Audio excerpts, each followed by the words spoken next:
kajian kita pada pagi hari ini.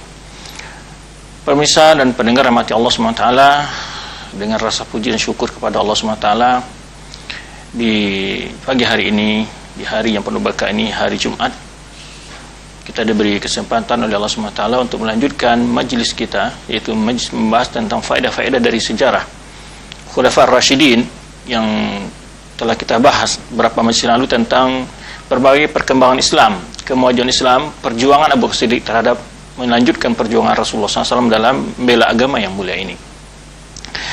Pemirsa yang muliakan Allah SWT, tak lupa pula salawat dan salam buat Nabi kita Muhammad SAW yang telah berjuang, berkorban, ya, telah berhasil mencetak generasi tauladan yang terbaik dari semua generasi umat manusia, sehingga berkat pendidikan beliau terhadap sahabat-sahabat beliau, Islam menyebar ke berbagai penjuru dunia, dan alhamdulillah kita dapat merasakan kenikmatan menjadi seorang muslim pada saat sekarang ini. Semoga Allah SWT senantiasa memberikan istiqamah kepada kita untuk tetap berpegang dengan ajaran Islam, dan juga kita hendaknya diwafatkan Allah SWT di atas akidah yang benar, di atas sunnah Rasulullah SAW.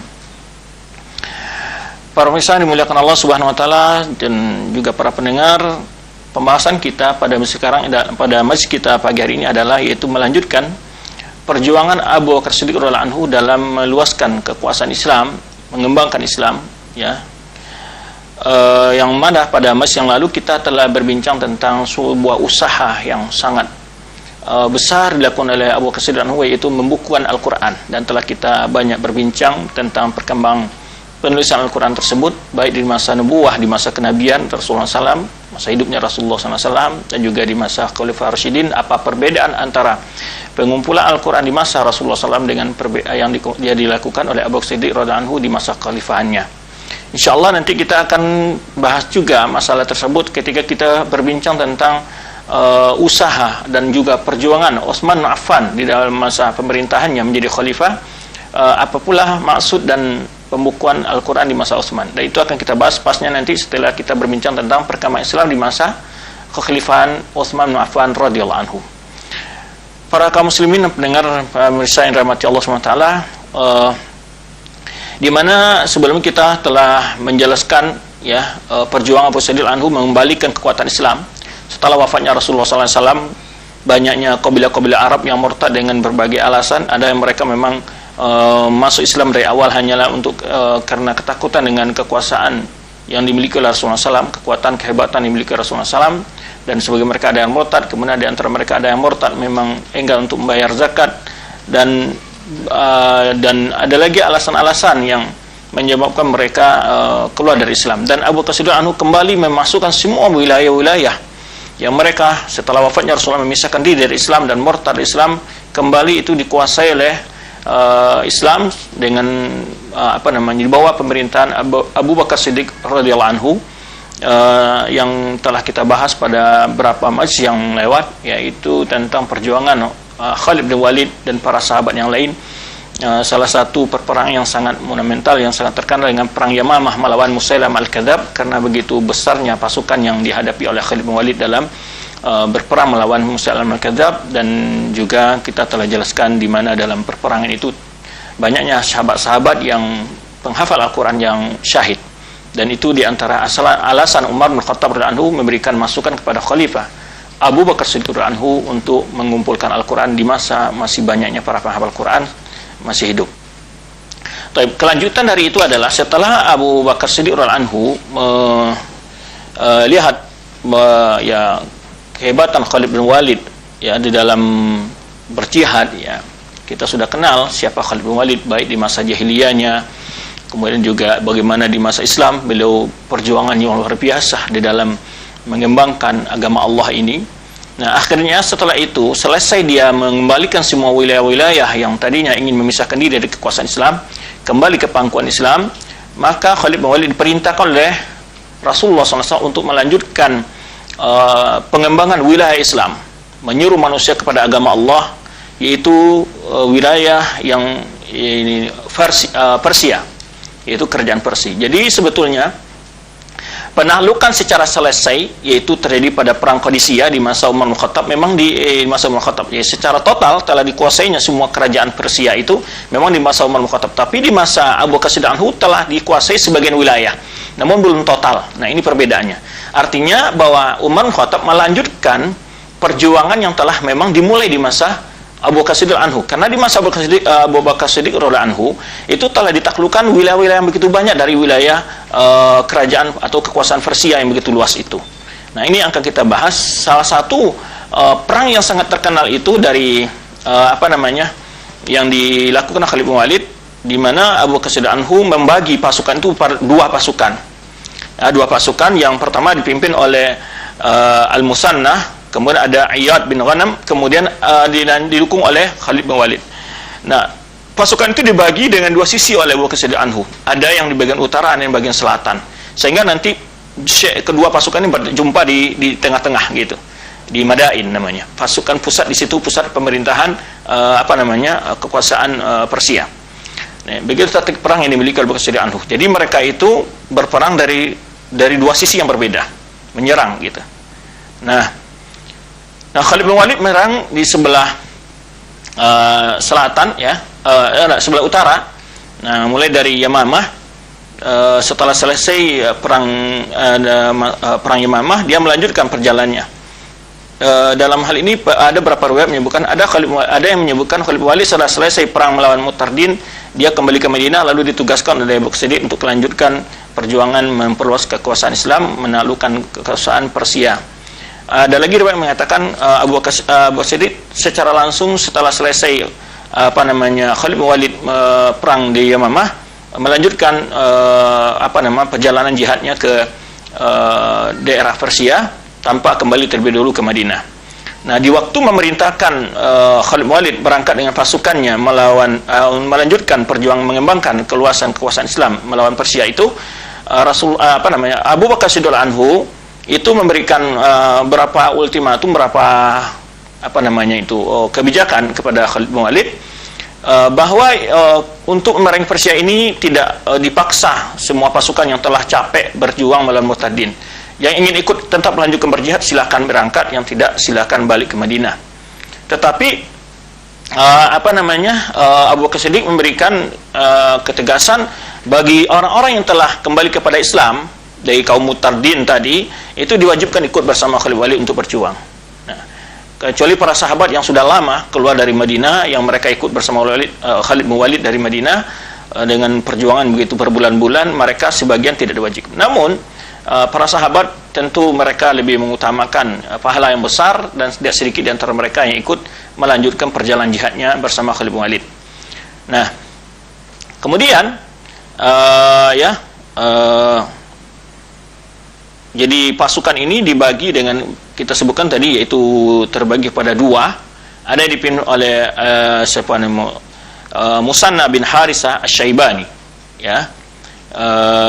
Ini pimpinan yang diperintahkan oleh Abu Bakar Siddiq anhu untuk masuk dari arah utara, ya, dari arah utara, dan Khalid bin Walid masuk dari arah selatan. Nah, ini disebutkan dalam beberapa kitab sejarah, ya. Nah, kemudian Khalid bin Walid itu banyak sekali setiap masuk kepada suatu daerah, yaitu kekuasaan Persia itu terbagi kepada wilayah-wilayah seperti kita. Ada artinya kabupaten gitu lah, susunan wilayahnya gitu ya, atau provinsi gitu ya. Jadi, nah wilayah-wilayah itu dengan mudah ditaklukkan oleh Khalid bin Walid, ya, dengan sangat cepat. Nah, cuman yang terlambat itu Al-Musanna bin Harithah agak terlambat karena menghadapi tantangan dari pasukan Persia yang kuat gitu ya. Salah satu pimpinan Persia yang berhadapan Khalid bin Walid disebut dengan Hurmuz, yaitu Hurmuz ini di mana memiliki pasukan yang besar juga, dan akhirnya perang tanding dengan Khalid bin Walid, ya, maju Hurmuz dan Khalid bin Walid perang, yaitu dalam istilah Arab itu al-mubarazah, perang melawan pedang, hadapan pimpinan perang dua di hadapan semua pasukan, itu perang tanding, artinya duet bahasa kitanya. Nah, Khalid bin Walid waktu itu membawa pasukan setelah ditambah dengan beberapa pasukan yang lain, sekitar 18.000, ya, 18.000. Nah, Tadi kita ceritakan ada peperangan yang sangat dahsyat sekali, pertempuran disebut dengan perang Zatus Salasil, yaitu Ma'rakah Zatus Salasil. Ma'rakah Zatus Salasil ini kita juga ingat ada Zatus Salasil di masa Rasulullah, kita bahas perang. Itu nama tempat. Kalau Zatus Salasil ini adalah karena pasukan Hurmuz ini itu diikat di rantai oleh Hurmuz biar nggak lari gitu. Diikat dengan rantai. Kalau butuh banyak pasukannya biar nggak lari, diikat dengan rantai. Akhirnya itu malah membawa musibah untuk pasukannya sendiri gitu. Membawa musibah pasukan itu untuk sendiri. Dan gara-gara diikat dengan rantai, ya akhirnya mereka kalah, dan mereka akhirnya ada yang mau lari dengan naik kapal mereka, lari ke kapal mereka juga sebagian tenggelam. Jadi banyaknya pasukan Hurmuz itu yang terbunuh itu sekitar 30.000 tentara ya yang mati dalam pertempuran Ma'rakah Salasil itu. Penyebabnya bukan hanya karena langsung dibunuh saja, tadi kita sebutkan karena korban itu banyak yang jatuh ke laut ya, kemudian mereka juga tidak sempat menyelamatkan diri dengan kejaran kaum muslimin, dan sehingga mereka terjun ke laut. Nah, itu gambaran sedikit bagaimana Islam sudah mulai masuk ke daerah Persia.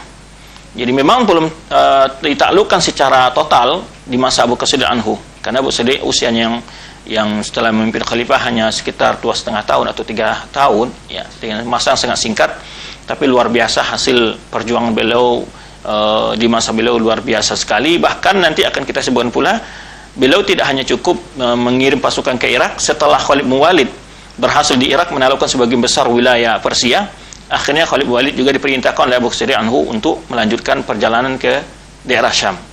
Ya, yang terkenal juga satu peperangan di situ, yaitu Ma'rakah Ajnadain.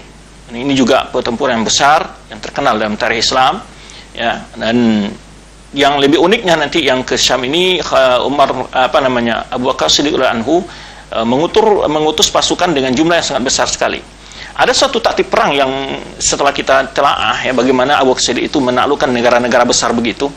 Rupanya dia membagi pasukan itu ke berbagai bagian gitu. Jadi tidak dari satu sisi diperangi negara besar itu oleh Abu Bakar Siddiq anhu, tapi dicari sisi yang lemah dulu ya, karena memang di Persia dalam sejarah saat itu sudah mulai melemah ya, mungkin karena perlakuan raja mereka yang tidak adil, perbuatan kezaliman begitu banyak, sehingga banyak sekali dengan gampang itu daerah-daerah Persia itu ditaklukkan.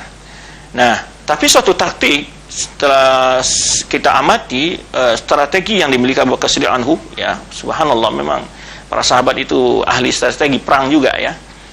Jangan dikira orang-orang yang ketika banyak mendalami Al-Quran dan Sunnah itu tidak memiliki strategi. Dia diberi ilham oleh Allah SWT bagaimana mereka membela agama Allah yang mulia ini. Maka strategi tadi kita lihat, strategi dia menguasai Persia yang begitu besar ya, kekuasaan yang begitu ya, itu yang disebut adik kuasa lah dalam bahasa kita sekarang, itu hanya dua ya kan, Persia dan Rum, yang disebut kerajaan Bizanti ya. Itu dua adik kuasa yang besar sekali. Itu ditaklukkan hampir takluk di masa Abu Bakar Siddiq, tapi kesudahan semuanya memang takluknya di masa Umar ya kan, yang terkenal dengan Ma'rakah Qadisiyah, kemudian di Ma'rakatul Yarmouk ya, itu yang terkenal di dua pertempuran besar yang itu akhir dari kedua adik kuasa yang ada di masa itu di tangan kaum muslimin. Nah, kita bercerita ini adalah menunjukkan betapa keberanian para sahabat ya, betapa Allah memberikan pertolongan kepada mereka. Itu yang ingin kita ambil pelajaran. Kok bisa mereka dengan jumlah yang sedikit, peralatan tempur yang juga sangat minim, tapi mereka itu kok bisa mengalahkan negara-negara adik kuasa ya. Nah, ada pelajaran yang kita kan lebih banyak, dari awal kita lebih banyak mengambil ibrah pelajaran dari membaca sejarah, tidak hanya sekedar bercerita tentang sejarah. Satu pelajaran sini adalah, pertama, kekompakan kaum muslimin, persatuan, karena berada di bawah sebuah pimpinan yang memang tegas ya. Walaupun sebelumnya Abu Bakar Siddiq terkenal dengan sahabat yang paling lembut hatinya, tetapi setelah dia menjadi khalifah, dia adalah pemimpin yang sangat tegas ya, sangat berani. Sehingga kita lihat keberaniannya waktu mengirim pasukan Usama yang telah dipersiapkan di masa hidup Rasulullah SAW. Dia berani mengosongkan Madinah dan mengutus sahabat melanjutkan perintah Rasulullah SAW. Tapi satu hikmah di sini adalah ketaatan mereka kepada sunnah Rasulullah SAW, kepada Rasulullah SAW, kepada agama Allah ini. Ketakwaan itulah yang membuat mereka itu mendapat kemudahan dari Allah SWT dalam membela agama yang mulia ini. Kita lihat bagaimana Khalid bin Walid ya, dengan pasukan yang lemah mampu mengalahkan pasukan yang besar begitu, dengan jumlah yang besar mereka, angkatan perang mereka yang terlatih dan segala macamnya. Nah, satu hikmah di sini adalah kekuatan pertama persatuan dan juga menyerahkan tugas itu kepada ahlinya. Jadi walaupun yang mungkin di masa Abu Bakar Siddiq masih banyak hidup sahabat-sahabat yang hebat ya, yang mulia, jauh lebih mulia dari Khalid bin Walid, karena Khalid bin Walid itu baru masuk Islam ya di tahun Fathu Makkah gitu ya kan, atau sebelum Fathu Makkah, sedikit sebelum Fathu Makkah ya, atau setelah perjanjian Hudaybiyah. Tetapi kenapa Abu Bakar Siddiq menyuruh dia yang menjadi pemimpin perang, bukan menyuruh sahabat-sahabat senior yang lain jauh lebih mulia ya? Tetapi di sini kita, suatu pelajaran kita lihat adalah bahwa sebuah tugas amanah itu diserahkan pada ahlinya, bukan berdasarkan senioritas. Tetapi kalau yang senioritas itu tidak menjadikan utama, apabila tugas itu tidak dibutuhkan senioritas gitu, maka yang ditunjuk oleh Rasulullah SAW di sini kan Khalid bin Walid, karena memang oleh Abu Bakar Siddiq Khalid bin Walid, karena memang dia di masa hidup Rasulullah SAW terkenal dengan orang yang sangat pintar dalam siasat perang gitu, pintar siasat perang, sehingga akhirnya ketika Abu Bakar Siddiq menjadi khalifah, dia yang diutus ya, jasanya yang besar, memulai mendobrak, artinya membongkar pintu masuk ke kerajaan Persia. Dia juga mendobrak pintunya Romawi ya. Subhanallah, ini satu hikmah. Tapi ada hikmah yang lain di sini, di kisah hidup Khalid bin Walid ini. Ketika dia meninggal, itu meninggal bukan di medan perang, dia meninggal di atas tempat tidurnya, dibilang oleh situ. Sehingga dia mengatakan bahwa kematian itu di tangan Allah. Kalian kenapa takut ya untuk berperang di jalan Allah Subhanahu wa taala? Maka Khalid bin Walid ketika meninggal itu dia menyebutkan sebuah ungkapan, la namat ayunul jubana. Ya, orang pengecut tuh nggak bisa tidur, kata Khalid bin Walid. Ini coba lihat saya ini, ma fi jismi illa fihi. Ya, tidak ada bagian di tubuhku ini, kata Khalid bin Walid, kecuali di semua ini bagian imma itu bekas sobekan pedang, tusukan panah, tusukan tombak, ya tidak ada di badannya kecuali semuanya pernah kena tusuk, kena luka dalam berjihad di jalan Allah. Tapi dia nggak mati. Ha ana amutu kama yamutul ba'ir, kata dia. Coba lihat saya ini, semikian banyak saya luka-luka dan pertempuran, sekian pertempuran, puluhan pertempuran yang saya hadapi, tapi saya hanya mati sebagaimana matinya seekor onta, kata dia. Nah, ini kesedihan dia, padahal dia merindukan untuk mati di jalan Allah Subhanahu wa taala. Ya, dia mengatakan hal itu, dia menginginkan mati di jalan Allah SWT, tapi semuanya kematian itu adalah di tangan Allah Subhanahu wa taala. Kemudian juga kita lihat di mana ketika Khalid bin Walid memulai masuk ke dalam daerah Persia itu, dia bukan hanya menghadang dengan langsung saja dengan berperang begitu, tidak. Khalid bin Walid diberi tuntunan oleh Abu Bakar Siddiq anhu. Sebenarnya juga Rasulullah SAW memberikan tuntunan dalam berperang itu, diberi dulu syarat, jika orang itu masuk Islam dipersilakan, atau dia tidak masuk Islam silakan bayar jizyah. Kalau tidak mau jizyah, ya tentu berarti mereka menghambat perjalanan dakwah, maka harus dengan kekuatan. Nah, ini selalu dilakukan oleh Khalid bin Walid dengan nego setiap pimpinan-pimpinan wilayah yang dia taklukkan di kerajaan Persia waktu itu. Nah, dan juga dapat suatu pelajaran juga kita lihat ya, kerajaan Persia yang begitu sudah umur tahunan, pengalaman yang sudah begitu istilahnya dibanding dengan kekuasaan Islam saat itu ya belum apa-apa kan, mereka sudah abatan itu, negaranya kuat sekali dan peralatan perang yang begitu canggih, pasukan begitu terlatih, tapi kok bisa dikalahkan Islam ya? Nah, ada sebab-sebab juga mereka menyebutkan kalah-kalahan itu ada sebabnya, karena memang disebutkan dalam sejarah bahwa saat masuknya Islam itu adalah rakyatnya terzolimi. Rakyat terzolimi, banyak kezoliman, banyak kemungkaran, banyak hal itu, sehingga tidak ada keamanan, tidak ada keadilan di dalam negaranya. Sehingga rakyatnya merindukan sebuah kenyamanan, ya, merindukan sebuah kenyamanan yang ingin dia dapatkan, ketenteram dalam hidup. Ya, akhirnya mereka mencari suasana baru, akhirnya ya tidak bersemangat membela negaranya dari ancaman luar, sehingga akhirnya mereka menyerahkan sebagian negara-negara mereka itu ke kaum muslimin yang ingin hidup di bawah Islam. Karena setelah mereka masuk Islam, mereka hidup di negerinya aman, tentram, segala macam, diberi keamanan oleh Khalid bin Walid. Ini suatu pelajaran bagi pertahanan bangsa kita, karena dalam kondisi ini barangkali sedikit kita perlu beri faedah ya, bahwa negara kita ini ancaman itu bukan dari mana-mana, ancaman itu datang dari diri kita sendiri. Maksudnya dari negara kita sendiri, itu yang utama sebetulnya. Membuat negara kita lemah, membuat negara kita itu kacau, membuat kita ini, itu mulai dari, yaitu negara kita sendiri.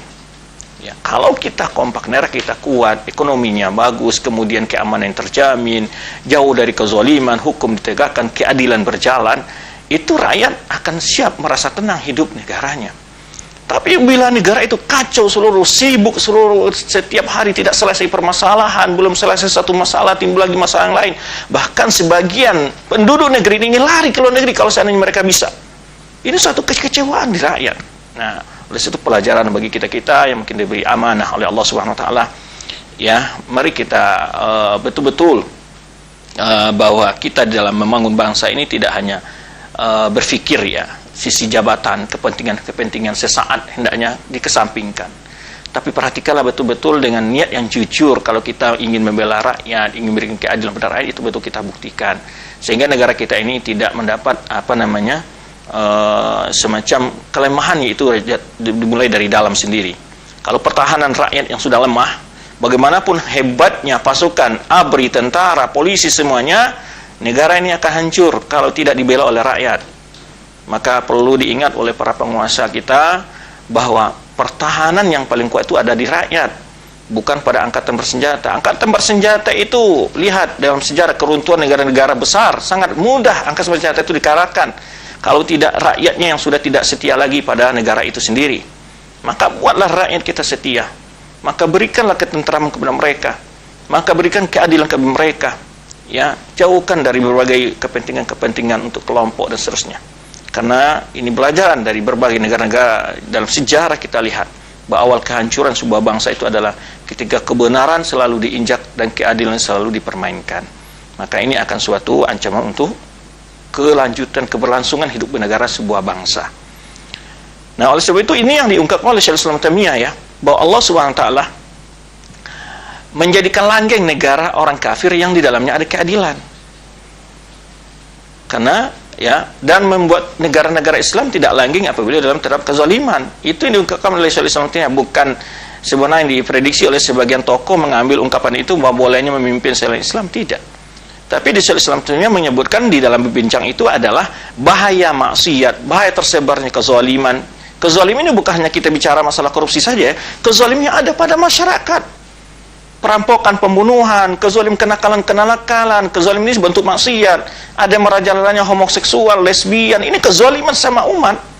Ya, terjadinya semacam kenakalan remaja, ya, seperti yang kita lihat, saksikan adanya yang geng-geng yang membaca orang dengan pedang segala macam. Ini yang harus, jika dibiarkan di sinilah, maka rakyat tidak lagi merasa nyaman di negaranya, maka mereka akan merindukan hal-hal yang membuat mereka lebih nyaman dari dalam kehidupan mereka. Maka kita tidak akan berarti hanya mengangkitkan semangat nasionalisme, ya, mengangkitkan semangat nasionalisme saja, tapi kita tidak menunjukkan pembelaan terhadap kebenaran, keadilan, maka negara kita tidak akan bertahan lama kalau seandainya kebenaran, keadilan itu tidak ditegakkan. Nah, sekarang ini yang perlu kita suarakan bersama, baik dari para rakyat maupun para penguasa, ya, bahwa tujuan kita itu hendaknya adalah menegakkan keadilan dan kebenaran. Bukan keadilan itu adalah memberikan jatah yang sama, pembagian yang sama untuk keadilan untuk orang yang berbuat kemungkaran dan orang yang berbuat kebenaran. Nah, jadi keadilan itu adalah sebetulnya menegakkan kebenaran itu. Ini, ukuran kebenaran itu bukan kembali kepada otak masing-masing, ya, atau kembali kepada agama. Agama menuntunkan yang datang dari Allah Subhanahu, zat yang maha benar, dialah yang menurunkan kebenaran itu. Maka kita menelaah kitabnya, Al-Qur'annya, menerapkan ajaran Rasulullah SAW, itulah kebenaran yang akan membawa kedamaian untuk bangsa ini. Kita lanjutkan pelajaran kita sedikit, ya, tentang bagaimana pentingnya bagaimana perjuangan di masa Abu Bakar Siddiq anhu. Di masa Abu Bakar Siddiq anhu ini banyak sekali yang telah diperjuangkan oleh beliau, ya. Di antara tadi kita sebutkan penaklukan di sebagian besar dari wilayah Persia. Peperangan-peperangan yang dapat kita lihat di sini adalah antara yang terkenal Ma'rakatus Zatus Salasil, yang tadi kita sebutkan, itu pada tahun kalau miladiahnya itu tahun 633 Masehi atau tahun 12 Hijriah, ya. 12 Hijriah. Ini tahun kedua dari pemerintahan Abu Siddiq anhu. Baik, tadi sudah kita jelaskan di mana di dalam itu korbannya dari kaum Persia sekitar 30.000, yang pasukan kaum muslimin yaitu sekitar berapa? 18.000. Ya, 18.000. Nah, kemudian di sini ada lagi peperangan, yakni daerah-daerah yang ditaklukkan di masa Khalid bin Walid ketika berjuang melawan Persia ini. Itu ada namanya Ma'rakatul Madar. Ini suatu daerah juga, yaitu bahwa kekuasaan pusat kekuasaan Persia itu ada di Al-Madain namanya. Maka akhirnya mereka berusaha mengirim pasukan dari kota mereka, ibu kota mereka, ke negara-negara, ke daerah-daerah yang di sana terdengar sedang ada perperangan oleh mereka, dan mengirim untuk menghadang pasukan kaum muslimin. Nah, ketika itu dia kirim juga seperti tentaranya, namanya di sini diceritakan, yaitu Qarin bin Kiryanis, ya, diutus oleh Imperator Persia, jadi oleh Raja Persia waktu itu, ya. Tapi dia tidak bertemu dengan Khalid bin Walid karena Khalid bin Walid itu berpindah, memakai siasat lain. Jadi pertama dia bayangkan bahwa pasukannya di sini, akhirnya orang Persia mengejar ke tempat itu, dia malah menyerang dari belakang. Ini siasat disebutkan ketika mereka sampai pada Madar ini, ya, di mana di situ telah takluk pasukan yang pertama, yaitu Hurmuz, di bawah pimpinan Hurmuz. Nah, kemudian sisa dari pasukan itu lari ke kota, ke daerah ibu kotanya, kemudian bergabung dengan pasukan yang dikirim oleh yang kedua dikirim oleh kerajaan Persia tadi, di bawah pimpinan Qarin bin, ya, Qarin atau Qaran bin Kiryanis ini. Nah, kemudian di sebelah utara tadi kita sebutkan ada pasukan Islam, yaitu dipimpin oleh Musanna bin Harisah. Ya, ketika itu Musanna ini mengirim surat, atau dengan mengirim orang lain yang membawa surat kepada Khalid bin Walid untuk bersegera menghadang pasukan yang dikirim oleh Raja Persia tadi. Ya, maka Khalid bin Walid menghadang pasukan yang dikirim ke arah Musanna itu oleh Khalid bin Walid. Disitulah terkenal dengan al-waqi' an-madar lam takun ala mihwar al-ablah. Jadi mereka bertemu nanti di sebuah daerah namanya Al-Hira, ya. Tetapi kondisi daerah itu tidak menguntungkan bagi pasukan Persia, sehingga mereka juga berpindah ke tempat yang lain. Ini disebutkan di sini. Yang akhirnya di mana ketika itu bertemu pasukan itu dengan pasukan Khalid bin Walid dengan pasukan yang dikirim yang kedua oleh Raja Persia tadi, itu di tempat namanya di sini disebut, ya, itu ya, ini masih kisah yang dekat sebelumnya. Ya, saya ini tidak hafal betul karena memang nama-namanya ganjil-ganjil di sini. Tapi disebutkan pasukan yang kedua ini juga berhadapan dengan Khalid bin Walid, dan akhirnya mereka juga kalah, yaitu masih pada tahun yang sama tapi bulannya yang berbeda, pada bulan berikutnya. Itu ada lagi namanya perang Ma'rakatul Madar. Ini sudah kita jelaskan juga. Ini sudah berita juga di Khalid bin Walid, disebutkan di sini. Di sana Khalid bin Walid tidak memerangi para petani-petani, ya, tidak membunuh, pokoknya yang tidak ikut dalam pasukan itu tidak diganggu oleh Khalid bin Walid. Para petani, ya, ini di perang Ma'rakatul Madar ini Khalid bin Walid membiarkan para petani di sawah-sawah mereka, ya, dan tidak mengganggu mereka, ataupun memang semana aturan Islam dalam perang. Para ahli ibadah yang berada di tempat ibadahnya juga tidak boleh dibunuh dan seterusnya. Jadi Khalid bin Walid tidak mengganggu mereka-mereka yang memang tidak menghadang pasukan Islam, tidak ikut dalam melawan pasukan Islam. Banyak sekali sebetulnya daerah-daerah yang taklukkan Khalid bin Walid. Di sini ada namanya Ulayas, ada namanya daerah-daerah yang disebut dengan Hira. Ya, Hira ini adalah terdapat dalam sebuah hadis, di mana ketika Rasulullah SAW masih di Mekah, ya, seorang sahabat bertanya tentang keamanan gitu, ya, sehingga Rasulullah, sesungguhnya Allah SWT akan menolong agama ini sampai nanti berjalan seorang perempuan dari Hira ke Mekah tidak takut kecuali hanyalah serigala, begitu. Ini menunjukkan tentang Hira yang disebut di situ, yaitu daerah di gambaran gimana Rasulullah SAW dalam sabda-sabda beliau sudah menggambarkan daerah-daerah yang beliau sendiri belum pernah ke situ, tapi beliau tahu namanya dan beliau menggambarkan Islam akan sampai ke sana, begitu.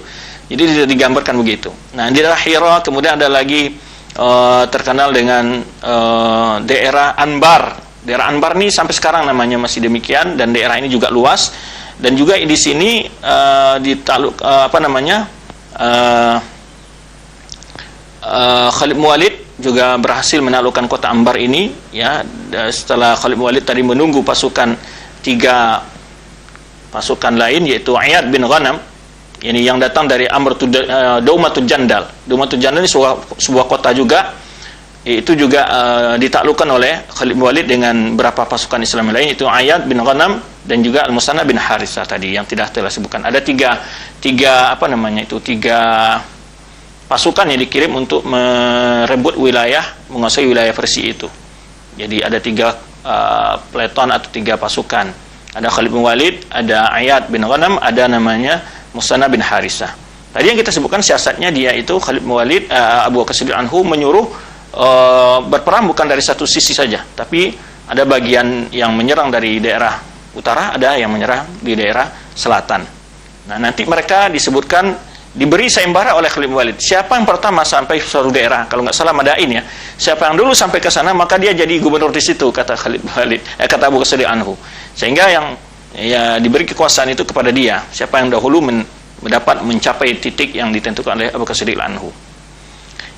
Ya, kalau kita membaca taktiknya Abu Bakar Siddiq anhu di dalam mengutus pasukan Islam untuk mendakwahi orang kepada Islam, menguasai para daerah-daerah yang dikuasai oleh orang Persia, itu dengan taktik yang sangat bagus sekali gitu. Kemudian ada lagi namanya Ma'rakah Ainut Tumur. Ini ma'rakah perang yang dipimpin oleh Khalid bin Walid juga dan para sahabat yang lain. Tadi 2 orang yang kita sebutkan, Musanna bin Harithah dan juga Iyad bin Ghanam. Kemudian lagi adalah Daumatul Jandal. Ini juga daerah yang terkenal ya, Daumatul Jandal, ya. Nah, ini juga dikuasai oleh Khalid bin Walid, ya. Ketika Khalid bin Walid itu sampai ke Daumatul Jandal ini pada 10 hari, fatasala imaratul jaysh al-islami washtabaka ma'aqwa tahaluf kharil ihsan wa asfar ishtibak an intisar muslimin. Nah, di sini mereka juga punya Daumatul Jandal ini kisahnya karena dalam peperangan Daumatul Jandal ini ada 2 kekuatan, yaitu orang-orang Arab yang di bawah wilayah Persia dan juga orang Persia sendiri. Jadi mereka itu punya 2 kekuatan. Nah, ada orang Arab yang keturunan Arab tapi masuk wilayah Persia. Ya, karena daerah Irak itu banyak juga orang Arab. Nah, ini yang akhirnya mampu ditaklukkan oleh Khalid bin Walid, karena yang pertama tadi pasukan Arab ini ketakutan dengan melihat gitu banyaknya kekuatan yang dimiliki Khalid bin Walid. Nah, akhirnya mereka mampu menaklukkan pasukan Daumatul Jandal yang dikirim, yang menjaga Daumatul Jandal dikirim oleh pasukan Persia. Kemudian dalam Ma'rakah Husaid namanya, ya. Ini kelanjutan dari Daumatul Jandal. Ma'rakah Nafis. Kemudian ini nama daerah yang ditaklukkan, ya. Kemudian tadi kita sebutkan bahwa pintu Persia sudah mulai terbuka di masa Abu Bakar Siddiq anhu. Sekarang kita pindah ke batu Romawi, Syam. Nah, ini agak unik ini. Ada 4 pasukan yang dikirim oleh Abu Bakar Siddiq anhu. Tadi yang kita sebutkan. Nah, masing-masing pasukan ini memiliki sisi masing-masing untuk menyerang pasukan Romawi itu. Jadi ada 4 pasukan dikirim. Pertama di bawah pimpinan Yazid bin Abi Sufyan, itu menyerang masuk ke Damaskus untuk menyerang kota Damaskus, Damaskus bahasa kitanya, dengan berapa pasukan? 4.000 pasukan. Nah, ini khusus. Jadi Yazid bin Abi Sufyan membawa pasukan 4.000 orang, itu tujuannya hanyalah untuk menaklukkan kota Damaskus. Kemudian Syarahbil bin Hasanah ini ditugaskan oleh Abu Bakar Siddiq anhu untuk masuk Busrah. Nah, Busrah ini juga terdapat dalam sebuah hadis. Dalam kisah itu nanti akan keluar api yang sangat besar, kata Rasulullah SAW, di kota Madinah, yang tudhi'u anaqal ibil bi Busrah, yang menerangi pundak ibil yang ada di Busrah. Nah, Busrah ini daerah Syam di sana juga. Nah, Abu Bakar Siddiq anhu mengirim pasukan untuk menaklukkan Busrah di pasukan Romawi juga, ya. Nah, dengan jumlah pasukan 4.000 orang. Kemudian pasukan ketiga adalah di bawah pimpinan Abu Ubaidah bin Jarrah. Ya, itu tujuannya mana? Al-Hims. Kota Hims. Ya. Nah, ini masyhur kota-kota Islam, ya. Al-Hims ini, Hims ini yaitu daerah Syria sekarang. Nah, dikirim ke sana dengan berapa orang pasukan? Sampai 4.000 orang pasukan juga. 4.000 orang. Nah, kemudian Amr bin As, nah ditugaskan ke Palestina. Jadi ada 4 kota yang sudah dikirim pasukan dari Medina oleh Abu Bakar Siddiq anhu di bawah pimpinan Yazid bin Abi Sufyan. Itu tujuannya adalah Dimashq atau Damaskus, memimpin 4.000 pasukan. Kemudian Syarahbil bin Hasanah, tujuannya Busra, ini kota-kota besar saat itu, ya, dengan memimpin 4.000 pasukan. Kemudian Abu Ubaidah bin Jarrah, tujuannya Hims, yaitu memimpin 4.000 pasukan. Kemudian Amr bin As, tujuannya Palestina, ya, dengan memimpin 7.000 pasukan, 7.000 orang. Nah, kemudian setelah itu dikirim, Khalid bin Walid juga diperintahkan oleh Abu Bakar Siddiq anhu untuk menuju ke daerah Syam. Khalid bin Walid juga diperintahkan oleh Abu Bakar Siddiq anhu untuk menuju daerah Syam. Nah,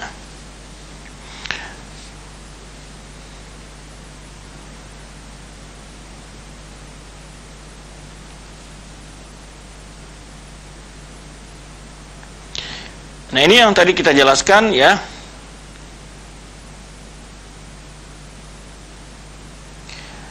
Para penulis sejarah bersepakat bahwa penaklukan daerah-daerah Syam, ya, dimulai di masa pemerintahan Khalifah Abu Siddiq anhu, ya. Tetapi penaklukan secara total dan betul-betul kembali kekuasaan itu semua di bawah Islam itu memang di masa Umar bin Khattab radhiyallahu anhu. Tetapi sebagian besar daerahnya sudah dimulai dikuasai oleh Islam di masa pimpinan atau Khalifah Abu Bakar Siddiq radhiyallahu anhu. Nah. Kemudian di sini tadi sudah kita jelaskan 4 pasukan yang telah dikirim oleh Abu Bakar Siddiq anhu. Yaitu pertama, jas yang pertama yaitu tadi di bawah pimpinan Yazid bin Abi Sufyan, yang sebelumnya memang ditunjuk Khalid bin Sa'id bin As, tapi Umar bin Khattab memberikan masukan kepada Abu Bakar Siddiq anhu agar diganti dengan Yazid bin Abi Sufyan. Nah, oleh sebab itu kalau kita lihat, ya, sampai daerah Syam itu kebanyakan memang dari keluarga Umayyah gitu. Daerah Syam itu Yazid bin Abi Sufyan, seperti juga siapa ini, Amr bin As, itu dari bagian dari keluarga Umayyah. Baik, berikutnya setelah itu tadi sudah kita sebutkan, ya, di mana tentara pertama atau pasukan pertama yang dikirim oleh Abu Bakar Siddiq anhu di bawah pimpinan Yazid bin Abi Sufyan ini, tujuan tadi kita sebutkan, yaitu adalah tujuannya yaitu di Damaskus, ya. Kemudian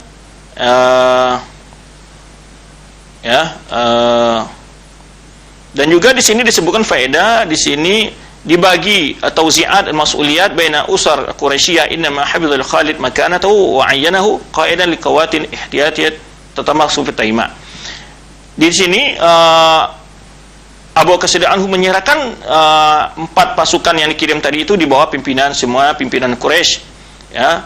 Kemudian Khalid bin Walid ditugaskan untuk juga membantu pasukan yang telah dikirim tadi, yaitu daerah Taima. Taima itu daerah yang sekarang daerah Najd, daerah yang tinggi, ya.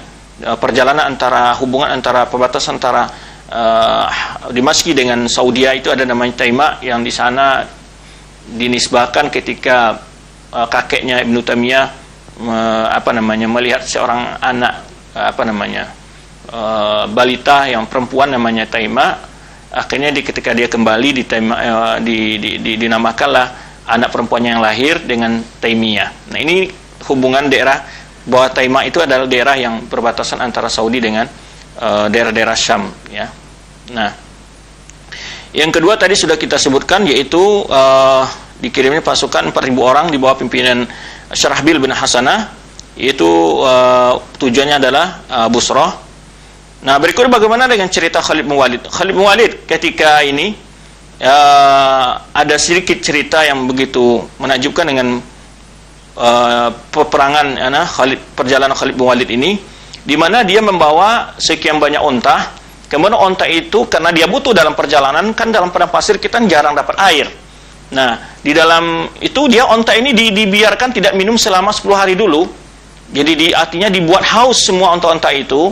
kemudian disuruh minum oleh Khalid bin Walid. Disuruh minum oleh Walid saat mau berjalan. Nah, itulah yang mereka minum, air-air yang dibawa oleh onta itu. Dan juga para tentara-tentara sendiri juga membawa air masing-masing. Tapi untuk persediaan onta yang banyak itu disuruh minum sebanyak-banyaknya, yang sebelumnya 2 dilarang dulu minum. Tidak dikasih minum dulu. Sehingga dalam setiap perjalanan Khalid bin Walid itu menyembelih 10 ekor onta untuk makan tentaranya. Itu berarti jumlahnya besar sekali. Kita ingat waktu perang Badar, Rasulullah SAW memberikan taktik kepada mata-mata yang menguasai Quraisy, berapa ekor onta disembelih oleh mereka sehari. Disebutkan bahwa itu sekitar yaitu 7 atau sekitar 10 gitu ya. 7 ekor. Jadi Rasulullah memprediksi 1 ekor onta cukup untuk 100 orang. Berarti ini pasukan Quraisy ini sekitar 700 orang. Nah, ini yang, dan juga Khalid bin Walid menyembelih hampir 10 ekor onta setiap perjalanan dia dari Irak ke Syam. Nah, itu dalam perjalanan dia yang diperintahkan oleh Abu Bakar Siddiq untuk menuju Syam. Nah, dia memiliki taktik yang memang bagaimana hidup di padang pasir, yang memiliki taktik juga bagaimana Khalid bin Walid mempersiapkan kekuatan tentaranya biar tidak kekurangan air, sehingga onta-ontanya terlebih dahulu dikeringkan dulu, tidak dikasih minum, lalu setelah itu diberi minum, ya, sehingga minum dengan sepos-sepos banyak sekali baru berangkat pasukan itu. Nah, di sini Abu Bakar Siddiq menulis surat kepada Khalid bin Walid, ya, yang berada di Irak untuk mempindah arah ke Syam. Ya, bunyi suratnya Bismillahirrahmanirrahim min Abdullah bin Atiq bin Abi Quhafa ila Khalid bin Walid. Salamun alaika. Amma ba'. Ini diisi suratnya. Kemudian setelah itu alhamdulillah alladzi la ilaha illa huwa shalli wa ala nabiyyina Muhammad sallallahu alaihi wasallam amma ba'. Fa in ja'aka kitabi hadza fada'il Iraq. Jadi kata Abu Bakar menulis dalam suratnya, apabila suratku telah sampai kepadamu, ya, maka tinggalkanlah Irak. Wa khallafa fihi ahluhu alladzina qadimta alaihim wa hum fihi. Jadi kata Abu Bakar Siddiq memerintahkan yang akan memimpin, ya, angkat nanti sebagai pemerintahan ketika kamu meninggalkan Irak penduduk asli di sana. Ini perintah dari Abu Bakar Siddiq kepada Khalid bin Walid, ya, untuk menjadi amir-amir di sana. Nah, kemudian wamdi mutakhaffifan fi ahli quwwah fi min ashabika alladzina qadimul Iraq ma'aka minal yamamah. Jadi lanjutkan bersama pasukanmu, ya, yang siap untuk berangkat dari sahabat-sahabatmu yang pertama datang masuk Irak bersamamu, datang dari Yamamah. Wasahibuka fit tariq, dan ia telah menemani mereka telah menemanimu di jalan. Wa qadimu alaika minal Hijaz, dan juga mereka yang datang bersamamu dari Hijaz, maksudnya ketika perang Yamamah kan ada pasukan kaum muslimin dari Madinah, perang Murtadin, kemudian juga pasukan dari setelah perang Murtadin masuk ke Irak. Ini disuruh semua oleh Abu Bakar Siddiq untuk menuju ke Syam. Kemudian hatta ta'ti Syam faltalqa Aba Ubaidah bin Jarrah wa man ma'ahu minal muslimin. Ya, sampai engkau sampai di Syam nanti engkau berjumpa dengan Abu Ubaidah bin Jarrah dan orang-orang bersamanya dari kaum muslimin. Disuruh bergabung ke sana. Fa idzal taqaitum fa anta amirul jamaah. Subhanallah. Jadi apabila engkau telah sampai di sana, engkaulah yang memimpin. Wassalamun alaik. Engkau yang memimpin perang. Kalau engkau sudah berjumpa dengan Abu Ubaidah bin Jarrah, nah engkau yang langsung memimpin pasukan. Jadi artinya pasukan Khalid bin Walid digabung menjadi pasukan Abu Ubaidah. Jadi digabung dengan pasukan Abu Ubaidah, dan yang menjadi panglima perangnya adalah, yaitu pemimpin perangnya adalah Khalid bin Walid. Nah, di sini kembali kita dapat faedah bahwa Abu Bakar Siddiq menyerahkan keahlian kepada ahlinya, ya, keahlian perang karena berada di tangan Khalid bin Walid, sehingga walaupun Abu Ubaidah bin Jarrah adalah sahabat yang sangat mulia, salah seorang dari sahabat yang dijamin masuk surga dalam 10 seorang sahabat yang dijamin masuk surga oleh Rasulullah SAW. Kemudian wa fi riwayat inni qad wallaituka ala juyushil muslimin wa amartuka bi qitalir rum. Aku telah mengangkatmu menjadi panglima kaum muslimin untuk berjihad di Syam itu untuk memerangi Rom. Wa antusari ila mardatillah azza wa jalla wa qita' a'da'illah. Dan engkau hendaklah bersegera menuju keridhaan Allah dan memerangi musuh-musuh Allah. Wa kun mimman yujahid fillahi haqqa jihadi. Beragumlah dengan orang-orang berjihad di jalan Allah dengan jihad yang sebenarnya. Nah, di sini terlihat bagaimana taujihat dari Abu Bakar Siddiq anhu, ya, pedoman-pedoman yang diberikan oleh Siddiq anhu kepada Khalid bin Walid radhiyallahu anhu. Nah, ketika surah Abu Bakar Siddiq datang kepada Khalid bin Walid berada namanya di Hira daerah Syam yang tadi kita sebutkan, ya. Ketika sampai perintah itu kepada Khalid bin Walid, langsung dia mengarahkan pasukannya ke arah Syam, ya, linajdal yus al-islamiyah al-muratabah hunak, untuk membantu pasukan-pasukan yang telah dikirim tadi 4 gelombang pasukan yang dikirim oleh Abu Bakar Siddiq anhu. Wa kana qad ansha'a li nafsihi mawqi'an sabitan muwattatal arkan. Nasabiyan fi Arabil Furat lakinnahu lam yakun yantawi min bidayah ala raghbah fi fatih iklimil nafsi wa istiqrar fihi. Walaupun dari amaliyat askariyah di sini jelaskan bahwa ketika dia sebetulnya sudah merencanakan perencanaan untuk mengatur kekuatan-kekuatannya di Irak, kemudian akhirnya dia mendapat tugas untuk dilanjutkan ke Syam, ya. Nah, kemudian dia mempersiapkan juga walabud dari amaliyat askariyat al-mutawaqqiyah fi bilad Syam an takuna mawdi'a tarhibin minhu min waqi' qauniha tahaddiyan li kafaati askariyah, sehingga dia ini memang mendapat kepercayaan dari Abu Siddiq anhu untuk memimpin pasukan kaum muslimin. Lidzalika ata al-amr fauran, karena itulah Khalid bin Walid secara langsung mentaati perintah Abu Bakar anhu, ya. Qassama Khalid qabla mughadarati Iraq jaishahu ila qismain. Dia Khalid sebelum meninggalkan Irak, dia membagi tentaranya dua bagian. Istasaba ma'ahu 9,000 wa humul ladzina qadimu ma'ahu yauma ja'a ila Iraq. Jadi diambil oleh dia 9.000 orang, yaitu orang-orang yang ikut berjuang waktu mulai memperjuangkan Irak, masuk ke Irak.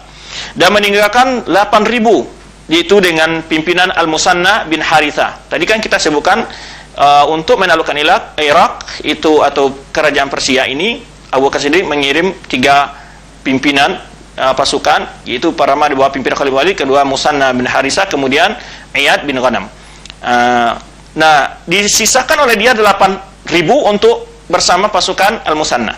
9.000 berangkat bersama dia menuju daerah Syam. Nah, wa humul ladzina kanu ma'ahu fil Iraq. Jadi itu orang-orang yang bergabung di Irak tadi. Wa kana alaihi yataharrak bi sur'ati li yaqta'a masafa bainal Hira fil Iraq wa Busra fi bilad Syam. Sehingga dia harus menyelesaikan jarak begitu jauh, menempuh dengan waktu yang sangat singkat, yaitu antara Irak dan Busra yang tadi bilad Syam yang disebutkan, bi aqli ma yumkin min waktu yang sangat singkat sekali. Ya. Diketahui bahwa jarak antara keduanya itu tidak kurang dari 600 mil. 600 mil berapa kilo ya? 1 mil itu berapa kilo ya? Ya sekitar ini 900 kilo lah ya. Waqtara tariqa Ain Tumur, ya, sehingga lihat di sebuah daerah namanya Ain Tumur, Qarqar, kemudian Siwa Adra, ini nama-nama daerah yang dilewati oleh daerah Siwa, daerah Arak, kemudian ya sampai di Qarnata Ghauta, kemudian Busra. Kemudian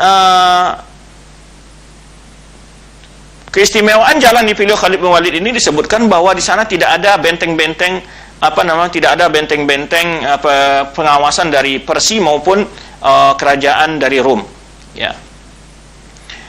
Kemudian lakinnahu yamuru bi fazatin qadiyah tawila tahtaju imansar 5 ayyam wa lailiyah. Kemudian dia melewati daerah yang jauh dari pengawasan daerah Persia dan juga Rum itu dengan waktu selama 5 hari dia berjalan.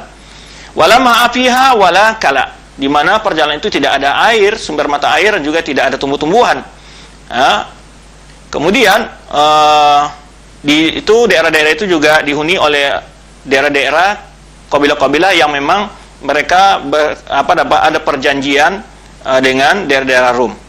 Nah, kemudian dia tadi yang kita sebutkan, karena padang pasir begitu panjang, ya, maka perjalanan selama 5 hari itu, maka Khalid bin Walid membuat siasat tadi kita sebutkan, dia membuat onta-ontanya pertama minum, tidak minum berapa hari, kemudian baru diminumkan, sehingga perjalanan cukup dengan perbekalan air terutama. Kemudian setiap perjalanan mereka tadi kita sebutkan, ya, setiap hari mereka menyembelih sampai 10 ekor onta untuk persiapan makan mereka. Tadi jumlah mereka sekitar berapa? 9.000 gitu ya. 9.000 ya mereka ya, yaitu di sini disebutkan ketika Khalid bin Walid ini menempuh daerah tersebut, dipilih onta-onta yang gemuk, kemudian dia tidak beri minum berapa hari, kemudian dia beri minum sehingga terkumpul di dalam onta itu, kita ketahui dia bisa menyimpan air dalam waktu musim panas. Kemudian setiap tentara yaitu juga membawa air. Fakana kullama nazala makanan diraha, setiap dia berhenti dalam sebuah perhentian menyembelih 10 dari ibil dari onta yang dibawa oleh dia. Kemudian mereka belah perutnya dan mengambil air yang ada di dalamnya, ya. Payur khail minhu. Jadi ada onta, ada kuda yang ditunggangi mereka, pasukan berkudanya. Jadi ontanya kudanya diberi minum dari air tersimpan dalam perut onta tuh. Nah, begini cara Khalid bin Walid agar kudanya kuat berjalan, ya, nggak kehausan. Jadi setiap berhenti disembelih 10 ekor onta, kemudian diambil air yang ada dalam perutnya, dikasih minum kepada kuda-kuda yang ditunggangi mereka. Nah, kemudian daging-daging ini dimakan oleh para tentara yang bersama mereka. Ini dah kisah. Kemudian akhirnya bertemulah mereka di mana namanya daerah yang telah diperintahkan oleh Abu Bakar Siddiq, yaitu daerah Fatu Busra, ya. Jadi Busra ini di situ berkumpul tentara kaum muslimin. Tadi yang di Busra dikirim adalah Syarabil Hasanah. Nah, di sana berkumpul pasukan kaum muslimin untuk mempersiapkan menguasai daerah Rum. Nah. Kemudian, ya, berkumpulnya kaum muslim di Busra, ke pasukan Islam Busra ini, di sini ada Amr bin As bi Isra nahum wal indamam ilaihim summa intizar jaish Antaqiyah bin Zatiyah Zahbi tijah janub qiyada Wardan. Ini di sana mulailah orang-orang Rum mempersiapkan pasukan untuk menghadapi pasukan kaum muslimin. Nah, yang terkenal tadi kita sebutkan adalah Ma'raka Ajnadain. Nah, ini yang kita sebut sedikit tadi, yang dimana dalam pertempuran ini terkenal dalam sejarah Islam, dalam pertempuran yang sangat sengit dan besar jumlahnya, baik di kalangan kaum muslim maupun di kalangan Rum sendiri. Nah. Tetapi ketika pasukan Bizantia, itu pasukan Rum ini melihat kekuatan kaum muslimin, akhirnya mereka merubah siasatnya mereka, yaitu tidak mau berperang di padang pasir terbuka.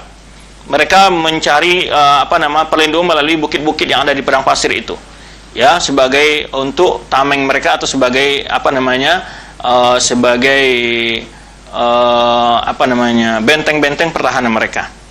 Nah, itulah yang dapat kita bahas. Yang penting di masa yang ingin kita bahas di sini adalah bahwa penaklukan Rum dan Persia telah dimulai di masa Abu Bakar Siddiq anhu, bahkan sebagian besar sudah dikuasai oleh Islam, wilayah Persia dan juga wilayah wilayah Rum.